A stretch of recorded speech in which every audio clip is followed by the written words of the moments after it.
Hello అండి. ఈరోజైతే నేను హెయిర్ గ్రోత్ అవ్వడానికి, స్కిన్ గ్లో అవ్వడానికి ఒక జ్యూస్ చూపిస్తాను. ఇది అందరికీ తెలిసిందే మ్యాక్సిమం. ఈ మధ్యన బాగా ట్రెండ్ అవుతుంది, అందరూ తాగుతున్నారు. ఇది ఏబీసీ జ్యూస్. ఇందులో నేను ఇంకొన్ని ఇంగ్రీడియంట్స్ యాడ్ చేసుకున్నాను, దానివల్ల హెయిర్ కూడా బాగుంటుందని.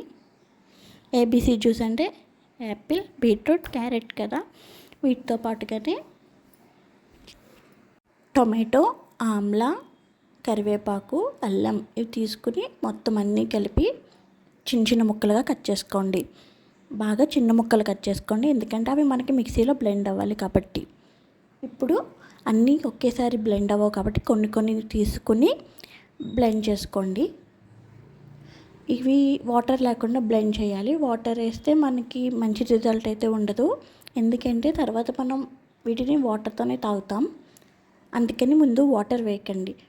వాటర్ లేకుండా ఇంత మెత్తని పేస్ట్ అవ్వదు కాబట్టి మనం కీరా కొంచెం ఎక్కువ క్వాంటిటీ తీసుకుంటే కీరాలో ఉండే వాటర్ మనకి యూజ్ అవుతుంది. కీరాలో ఉండే వాటర్ కంటెంట్ మనకి ఇందులో ఇది మెత్తని పేస్ట్ అవ్వడానికి బాగా యూస్ఫుల్గా ఉంటుంది. తర్వాత ఇలా పేస్ట్ చేసింది ఈ పల్ప్ అంతా ఏం చేయాలంటే కొంచెం మంది స్ట్రెయిన్ చేసేసి తాగుతారు, కానీ స్ట్రెయిన్ చేసి తాగితే మంచి రిజల్ట్ అయితే ఉండదు. అందుకే పల్ప్ మొత్తం కూడా తీసుకోండి. ఇలా ఐస్ క్యూబ్ ట్రేలో వేసేసుకుని మూత పెట్టేసుకుని డీప్ ఫ్రిడ్జ్లో పెట్టేసుకోండి. డీప్ ఫ్రిడ్జ్లో పెట్టిన ఐస్ క్యూబ్స్ అయితే తీసుకోండి. అవి చూసారు కదా, ఇలా ఐస్ క్యూబ్స్లో ఫామ్ అయిపోయాయి. ఇవి డైలీ ఒక 3 అయితే తీసుకోండి. ఒక గ్లాస్లో 3 ఐస్ క్యూబ్స్ వేసుకోండి. 3 ఐస్ క్యూబ్స్ వేసుకుని ఒక హాఫ్ లెమన్ వేసుకోండి. హాఫ్ లెమన్ వేసుకుని ఒకవేళ ఓన్లీ లెమన్, ఈ ఐస్ క్యూబ్స్ ఇవే తాగలేని వాళ్ళు ఇందులో కొద్దిగా హనీ యాడ్ చేసుకోవచ్చు. అలా ఇవి ఎంటీ స్టమక్తో అయితే తీసుకోండి ఎర్లీ మార్నింగ్.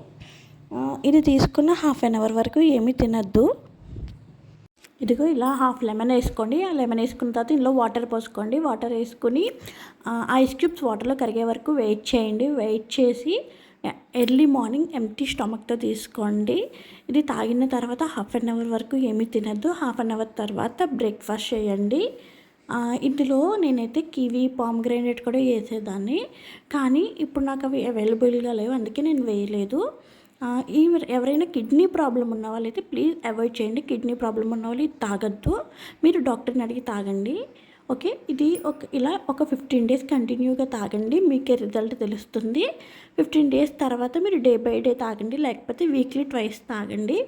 ఇది డైలీ అయితే తాగకూడదు. ఓకేనా?